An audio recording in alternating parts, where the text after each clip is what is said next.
Hello बच्चों, स्वागत है आपका आज की क्लास में। तो जैसा कि आप देख रहे हैं, आज की क्लास का टॉपिक है यूनिटरी मेथड। यूनिटरी मेथड हम बहुत जगह पे अप्लाई करते हैं बच्चों। मैथ्स में तो हमारे यूज़ होता ही है, स्टडीज़ में, लेकिन डे टू डे लाइफ में भी ये मेथड बहुत काम आता है। तो चलिए आज हम शुरू करते हैं आज की क्लास। बच्चों, यूनिटरी मेथड क्या होता है? यूनिटरी मेथड होता है कि जिसमें हमें एक सिंगल यूनिट की वैल्यू पता करनी है। सबसे पहले अगर हमें सिंगल यूनिट की वैल्यू पता चल जाएगी तो उसके थ्रू फिर हम बाद में मल्टीपल यूनिट्स की वैल्यू आराम से निकाल सकते हैं। देखिए बच्चों, सबसे अच्छा एग्जांपल है इसका छोटा सा। हम छोटे डिजिट लेके ही समझेंगे पहले, ताकि हमें क्लियर हो जाए कंसेप्ट, उसके बाद हम आगे क्वेश्चंस करेंगे। देखिए, जैसे वन पेंसिल की कॉस्ट गिवन है ₹2। अगर आपको वन पेंसिल की कॉस्ट पता है और आप मार्केट में दो पेंसिल्स लेने गए हैं, तो उसकी कॉस्ट कितनी होगी? ₹2 को नंबर ऑफ पेंसिल जितनी आपको चाहिए उससे मल्टीप्लाई कर दिया, वो आ गया ₹4। मतलब कि एक पेंसिल की कॉस्ट ₹2 है, तो दो पेंसिल की कॉस्ट कितनी होगी? ₹4। मतलब कि हमने ये ₹4 इजीली कैसे निकाल लिया? क्योंकि हमें एक सिंगल यूनिट की कॉस्ट पता थी। ठीक है बच्चों, अब इसका जो मेन फॉर्मूला है ना, वो आप याद कर लीजिए या कहीं पे भी लिख लीजिए, नोट डाउन कर लीजिए। इससे आपको बहुत हेल्प मिलेगी। देखिए, जब भी हमें किसी सिंगल यूनिट की कॉस्ट दे रखी है तो हमें क्या करना है? सिंगल यूनिट की कॉस्ट दे रखी है और मैनी पता लगानी है। देखिए, राइट हैंड साइड पे हमेशा वो चीज़ होनी चाहिए जो हमें पता लगानी है, मतलब क्वेश्चन में पूछी है। तो सिंगल से अगर हमें मैनी में जाना है तो हम क्या करेंगे? मल्टीप्लाई। उसके बाद अगर हमें मैनी की कॉस्ट दे रखी है और हमें सिंगल की पता लगानी है, मतलब सिंगल हमें यूनिट की कॉस्ट पूछी है, तो हम क्या करेंगे बच्चों? डिवाइड। तो जब भी आप यूनिटरी मेथड के क्वेश्चंस करते हैं ना बच्चों, हमेशा सबसे पहले ऊपर ना आप इसको लिख लीजिए। आप यकीन नहीं मानोगे कि आपके लिए इतना हेल्पफुल होगा ना बच्चों, कि आपका कभी भी यूनिटरी मेथड का क्वेश्चन गलत नहीं होगा। देखिए बच्चों, ये क्वेश्चन है हमारा। फर्स्ट एग्जांपल ले लेते हैं कि if the price of one pen is ₹10, find the price of 40 pens. तो बच्चों, सबसे पहले हमें इसमें क्या देखना है कि हमें क्या गिवन है।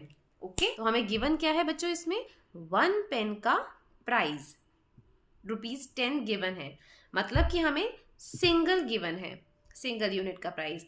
Find the price of 40 pens, और हमें क्या पूछा गया है? मैनी पेन्स का प्राइस। मतलब ये फर्स्ट वाला जो हमारा स्टेटमेंट है, इसके थ्रू हम जाएंगे। सिंगल दे रखा है, मैनी पूछा है, मतलब हम क्या करेंगे? मल्टीप्लाई। सबसे पहले हमें क्या करना है? देखो, सेम वैसी जो मैंने आपको बोला था ना, कि जो भी पूछा है वो देखो राइट हैंड साइड पे आएगा, और जो भी निकालना है वो देखिए। तो पहले हमें जो भी गिवन है ना, वो आप लिख दीजिए। प्राइस ऑफ वन पेन कितना है बच्चों? ₹10। और हमसे क्या पूछा है? Price of 40 pens. तो हम क्या करेंगे? ₹10 इंटू 40 कितना हो जाएगा बच्चों? ये हो जाएगा ₹400। देखिए, आ गया ना हमारा आंसर कितना इजीली।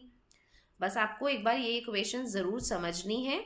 और अगर आपको कन्फ्यूजन होती है ना बच्चों, या तो इसको माइंड में अच्छे से लर्न कर लो, नहीं तो पेपर में जाके ना पेंसिल से आप सबसे पहले इसको लिख लो, उसके बाद या फिर रफ कॉलम में लिख लो, और आराम से पेपर पढ़ के आप देख सकते हो कि कौन सी इक्वेशन हमें फॉलो करनी है। देखिए बच्चों, नेक्स्ट हमारा एग्जाम्पल क्या है?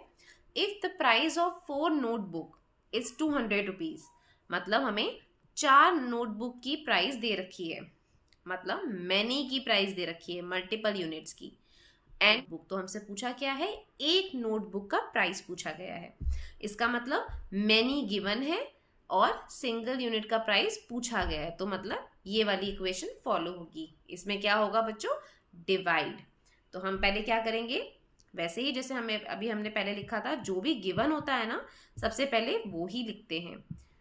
तो प्राइस ऑफ 4 नोटबुक कितनी लिखी हुई है बच्चों क्वेश्चन में? वो है ₹200। ओके, अब हमसे क्या पूछा है उसने? Price of 1 notebook. तो हमने अपना फॉर्मूला देख लिया है कि हमें मैनी से सिंगल में जाना हो तो हम क्या करते हैं? डिवाइड। तो हम इन दोनों को डिवाइड कर देंगे। ओके, तो ये आ जाएगा हमारा ₹50 वन नोटबुक का प्राइस। हो गया ना बच्चों। अगर बच्चों यहाँ तक आपको वीडियो अच्छी लगी हो और आपको मेरे पढ़ाने का तरीका अच्छा लगा हो तो प्लीज़ मेरी वीडियो को लाइक कीजिए और मेरे चैनल को सब्सक्राइब कीजिए ताकि और अच्छी वीडियोस मैं आपके लिए ला पाऊँ। चलिए बच्चों, नेक्स्ट एग्जाम्पल है हमारा एग्जाम्पल 3। क्वेश्चन है, Ramesh go to the market to purchase 8 oranges but shopkeeper tells him the price of 10 oranges is ₹200। तो how much amount Ramesh paid for 8 oranges. कहने का मतलब कि एक बार रमेश जब मार्केट जाता है उसको 8 ऑरेंजेस खरीदने हैं, 8 ऑरेंज, लेकिन शॉपकीपर उसको प्राइस जो बताता है वो कितने ऑरेंजेस का बताता है, वो उसको बोलता है कि देखो 10 ऑरेंज जो है वो 200 रुपये में मिलेंगे। तो हमसे क्वेश्चन में पूछा गया है कि रमेश कितना पेड करता है 8 ऑरेंजेस के लिए। ओके, मतलब कि यहाँ पे देखिए उसने हमें क्या बताया है, यहाँ पे मैनी ऑरेंजेस का प्राइस बताया हुआ है और जो रमेश है उसको भी कुछ मैनी ऑरेंजेस ही खरीदने हैं। तो उसके लिए हम क्या करेंगे ना बच्चों, यहाँ पे कहीं पे भी यूनिट का प्राइस हमें नहीं दे रखा है, तो हमें सबसे पहले क्या करना है, अगर हमें मैनी का प्राइस दे रखा है ना तो हम इजीली सिंगल यूनिट का प्राइस निकाल सकते हैं। वैसे ही जैसे मैंने आपको बताया था कि हम सिंगल से मैनी में जाएंगे तो मल्टीप्लाई, और मैनी से सिंगल में जाएंगे तो डिवाइड। ओके बच्चों, तो अभी हमें क्या करना है, मैनी से सिंगल में जाना है। तो हमें उसने क्या बोला है, प्राइस ऑफ 10 ऑरेंजेस गिवन है, ठीक है, कितना, ₹200। और हमें क्या निकालना है, पहले प्राइस ऑफ 1 ऑरेंज। तो कितना होगा बच्चों, 200 डिवाइडेड बाय 10। ओके, ये हो जाएगा, 0 से 0 कट कर दीजिए, ₹20, मतलब 20 रुपीज़ का एक ऑरेंज है। तो अगर 20 रुपीज़ का एक ऑरेंज है तो रमेश ने कितने ऑरेंजेस लेने हैं, 8 ऑरेंजेस। तो प्राइस ऑफ, तो देखिए बच्चों ये हुआ प्राइस ऑफ 8 ऑरेंजेस 20 इंटू 8 और ये हुआ 160 रुपीज़। तो जो अमाउंट रमेश को पे करना पड़ेगा 8 ऑरेंजेस के लिए वो होगा 160 रुपीज़। ओके, इस केस में इस टाइप के क्वेश्चंस भी आते हैं बच्चों। देखो इस केस में क्या हुआ, दोनों चीज़ें की हमने फॉलो। हम पहले मैनी टू सिंगल में गए, फिर सिंगल से फिर से मैनी में गए। ओके, तो हमेशा जब भी हमें अगर सिंगल यूनिट की कॉस्ट नहीं भी दे रखी, मैनी की दे रखी है तो कोई प्रॉब्लम नहीं है, हम पहले सिंगल यूनिट की कॉस्ट निकालेंगे, उसके बाद हम मैनी की निकालेंगे। तो ये क्वेश्चन 2 पार्ट्स में डिवाइड हो जाता है, दोनों पार्ट करना ज़रूरी होता है पेपर में, और पूरा करोगे तभी नंबर मिलेगा। क्योंकि कई बार बच्चे क्या करते हैं, यहाँ तक किया, सिंगल रुपीज़ में सिंगल यूनिट की कॉस्ट निकाल दी और बच्चों वहीं पे छोड़ दिया, बट ये इनकम्प्लीट है। इसके बाद जो क्वेश्चन में हमसे पूछा है ना, हमें वहाँ तक पूरा करना है। देखिए बच्चों, नेक्स्ट एग्जांपल है हमारा कि इफ़ बस runs 140 kilometre on 14 litre of fuel, कि अगर बस 140 किलोमीटर रास्ता कवर करती है 14 लीटर ऑफ फ्यूल में, तो how many kilometres will it run on 10 litre of fuel. तो 10 लीटर फ्यूल में वो कितना किलोमीटर रास्ता कवर करेगी। तो उसके लिए हमें पहले क्या करना होगा, सेम क्या गिवन है हमें कि वो 14 लीटर्स में, मतलब 14 लीटर्स में कितना डिस्टेंस कवर कर रही है, 140 किलोमीटर। ठीक है, पूछा उसने कि 10 लीटर्स में कितना डिस्टेंस कवर करेगी। तो पहले हम क्या निकालेंगे कि 1 लीटर में वो कितना डिस्टेंस कवर करती है। तो 1 मैनी दे रखा है, सिंगल यूनिट का निकाल रहे हैं, क्या करेंगे हम, डिवाइड। ठीक है, तो ये हो जाएगा 10 किलोमीटर्स। इसका मतलब 1 लीटर में वो 10 किलोमीटर डिस्टेंस कवर करेगी। और उसने हमसे पूछा कितना है कि 10 लीटर्स में, तो हम बता देंगे 10 लीटर्स में कितना डिस्टेंस कवर करेगी बच्चों। अगर 1 लीटर में 10 किलोमीटर कवर करेगी तो फिर से हम जा रहे हैं सिंगल टू मैनी, तो हमें क्या करना है, 10 इंटू 10 लीटर्स में, तो ये आ जाएगा 100 किलोमीटर डिस्टेंस कवर करेगी। ओके, इस टाइप के भी क्वेश्चंस आते हैं बच्चों। नेक्स्ट हमारा एग्जाम्पल है, if ₹36 is paid for 4 apples, then ₹72 will be paid for how many apples? मतलब कि अगर 36 रुपये में हम 4 एप्पल्स खरीदते हैं तो हम 72 रुपीज़ में कितने एप्पल्स खरीदेंगे। देखिए बच्चों, हमेशा मैंने आपको एक चीज़ बोली है, फर्स्ट स्टेप हमें क्या करना है, एक तो हमें देखना है कि हमें कितने यूनिट की कॉस्ट दे रखी है और कितने की निकालनी है, और सेकंड स्टेप में हमें जो भी हमें निकालना होगा ना उसको हम राइट हैंड साइड पे रखेंगे। अब जैसे यहाँ पे उसने हमसे क्या पूछा था, ये बहुत सिंपल तरीका है, जिस तरीके से हम कर रहे थे ना पहले वैसे ही मैं आपको बता रही हूँ, और उसके बाद मैं आपको एक मेथड और बताती हूँ। देखिए इसमें हमें क्या करना था कि उसने हमसे पूछा था कि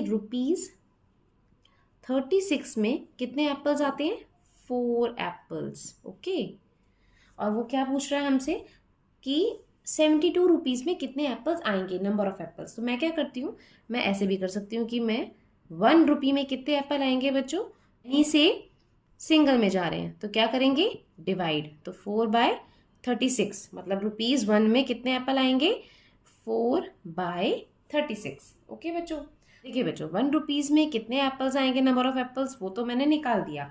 अब उसने मुझसे क्या पूछा हुआ है क्वेश्चन में कि ₹72 में कितने एप्पल्स आएंगे। ओके, तो 1 रुपये का निकाल दिया मैंने, ₹72 में कितने आएंगे, तो ये 4/36। अब मैं 72 मतलब मैनी से फिर से मैं किस में जा रही हूँ, तो देखिए बच्चों अब मैं फिर से सिंगल से कहाँ जा रही हूँ, मैनी में। 1 रुपये की कॉस्ट, 1 रुपये में कितने नंबर ऑफ एप्पल्स आएंगे वो निकालने के बाद मैं जा रही हूँ कि अब 72 रुपीज़ में कितने नंबर ऑफ एप्पल्स आएंगे। तो मैं क्या करूँगी, मल्टीप्लाई। अब इससे इसमें जाएंगे तो क्या करेंगे, सिंगल टू मैनी मल्टीप्लाई। तो ये हो जाएगा 4 1 4, 4 9 36, और ये 4 9 8 72, तो ये हो जाएगा 8 एप्पल्स। ₹72 में कितने एप्पल्स आएंगे, 8 एप्पल्स। ओके बच्चों, एक तो यही तरीका है, देखो इसमें कुछ नहीं करना, सब कुछ सेम था, बट हमने क्या किया, मैंने आपको बोला था जो भी चीज़ हमें निकालनी होती है उसको हम राइट हैंड साइड पे लिखते हैं। तो क्योंकि हमें इसमें उसने नंबर ऑफ एप्पल्स पूछे थे तो इसलिए मैंने नंबर ऑफ एप्पल्स को राइट साइड पे लिखा, और मैंने यहाँ पे क्या लिया, कॉस्ट। 36 रुपीज़ के 4 एप्पल्स थे तो 1 रुपये के कितने होंगे, मैंने उसको मैनी से सिंगल में गए तो डिवाइड कर दिया। अब मैं इसको कट नहीं कर रही थी, वैसे मैं चाहती तो यहाँ पे भी कट कर सकती थी। उसके बाद मैंने 1 रुपये में कितने नंबर ऑफ एप्पल्स है वो निकाल लिया है बच्चों। तो ₹72 में कितने नंबर ऑफ एप्पल्स आएंगे उसके लिए क्या करना होगा, सिंगल टू मैनी जाएंगे तो मल्टीप्लाई किया और ये 8 एप्पल्स आ गया। अब इसका एक तरीका और बता देती हूँ, जब भी हमें नंबर ऑफ यूनिट निकालने होते हैं ना तो उसके लिए एक मेथड और अप्लाई हो सकता है। हम पहले लिख लेते हैं कि ₹36 में ये गिवन था ना बच्चों, 4 एप्पल्स आते हैं। ओके, और ₹72 में कितने नंबर ऑफ एप्पल्स आएंगे ये हमसे उसने पूछा है। ओके, तो हम इसको कैसे निकालेंगे, ये तो है क्वेश्चन मार्क, हमें नहीं पता है। इस केस में क्या करती हूँ, ये तभी हम इक्वेशन में बनाती हूँ बच्चों जब हमें नंबर ऑफ यूनिट्स पूछे होते हैं, मतलब कॉस्ट नहीं पूछी, कुछ नहीं पूछा हुआ, नंबर ऑफ यूनिट्स पूछे हुए हैं। तो हम क्या करते हैं इस केस में, एक वो मेथड तो मैंने आपको बता ही दिया, जिस मेथड से हम चल रहे थे वैसे ही कर सकते हैं, और ये शॉर्ट मेथड है। जिन बच्चों को ये समझ में आ जाता है तो इससे बहुत टाइम बच जाता है। देखिए अब मैं इसमें देख लेती हूँ कि देखो 4 एप्पल्स और यहाँ पे नंबर ऑफ एप्पल्स निकालने हैं, 36 और 72, मतलब 36 के 4 एप्पल्स आएंगे तो 72 के कितने आएंगे। 36 और 72 में क्या रिलेशन है बच्चों, जैसे 36 और 72 को अगर मैं निकालती हूँ ना, ये देखिए, तो ये हो जाएगा 2 1 2, 2 8 16, ये हो जाएगा 2 3 6 और 2 6 12, 18 1 18 और 18 2 मतलब 1/2 का रिलेशन है। मतलब अगर ये 36 यूनिट है तो ये 72 उसका डबल है, तो यहाँ पर भी 1/2 का ही रिलेशन होगा। तो क्या होना चाहिए, अगर ये 4 है तो इसका डबल यहाँ पे क्या होगा, 8। तो आंसर आ गया 8 एप्पल्स। इस तरीके से भी हम कर सकते हैं, बस थोड़ा सा मेंटली ओरली हमें दिमाग लगाना होगा। अगर आपको ये मेथड समझ में आ जाता है तो बहुत बढ़िया, नहीं तो कोई बात नहीं, हम वो पहले वाले मेथड से भी चल सकते हैं।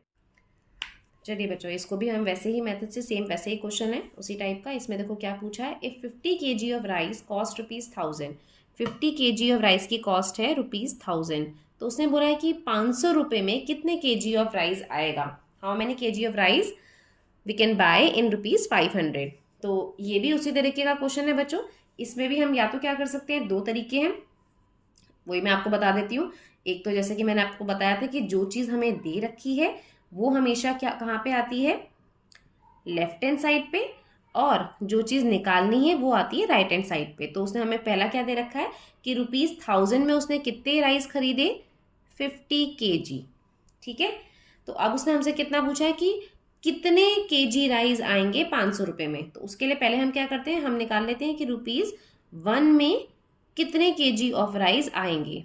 तो ये है, क्योंकि हम देखिए मैनी से हम गए सिंगल यूनिट में, तो यहाँ पे क्या होगा बच्चों, डिवाइड, ये हो गया 50 डिवाइडेड बाय 1000। आप चाहो तो उसको यहाँ पे भी कट कर सकते हो, 5 1 5, और ये हो जाएगा 1/20, मतलब 1/20 kg ऑफ राइस आए हैं ₹1 में। अब उसने हमसे क्या पूछा है बच्चों कि ₹500 में कितने आएंगे, तो बता दीजिए उसको कि 500 में कितने आएंगे। अब हम कहाँ जा रहे हैं, सिंगल से मैनी में, तो वो हो जाएगा मल्टीप्लाई। तो सिंगल यूनिट का क्या था, 120 kg राइस आते हैं, तो 500 में कितने आएंगे, 500 को मल्टीप्लाई कर दीजिए, यह आ गया 25 kg। ओके, जाइए 25 kg। ओके बच्चों, और अब उसका दूसरा मेथड क्या था, मैंने आपको बताया था, जो यहीं पे आपको समझा देती हूँ सिंपल। जो देखिए ₹1000 में 50 kg ऑफ राइस आए हैं, तो उसने पूछा है कि ₹500 में कितने kg ऑफ राइस आएंगे, this is question mark. Okay, तो अब हम क्या करेंगे, मैंने आपको बोला था ना कि 1000 का और 500 का क्या रिलेशन है, 2:1, मतलब कि 500 का डबल है ये। ओके, इसका मतलब क्या होगा ये कि ये 50 है, अगर ये 500 का डबल है मतलब कि ये 1000 का हाफ है 500, तो ये 50 का हाफ होगा 25 kg। आ गया आंसर, था ना इजी बच्चों। तो आपको दोनों में से जो भी मेथड समझ में आता है ना, उस तरीके से कर लेंगे। तो चलिए बच्चों, इसी के साथ आज की क्लास खत्म करते हैं। आई होप कि आपको आज का टॉपिक यूनिटरी मेथड समझ में आ गया होगा, और नहीं तो प्लीज़ वीडियो को रिवाइंड करके देख लीजिए, और फिर भी नहीं समझ में आया है तो प्लीज़ जो भी आपकी क्वेरीज है उसको कमेंट करके ज़रूर पूछिए, मैं आपके कमेंट का ज़रूर आंसर करूँगी। और अगर मेरी वीडियो से आपको थोड़ी सी भी हेल्प मिलती हो बच्चों, तो प्लीज़ मेरी वीडियो को लाइक कीजिए, अपने फ्रेंड्स के साथ शेयर कीजिए, मेरे चैनल को सब्सक्राइब कीजिए, और कोई भी क्वेरी हो तो कमेंट करके पूछ लीजिए। थैंक यू फॉर वॉचिंग बच्चों।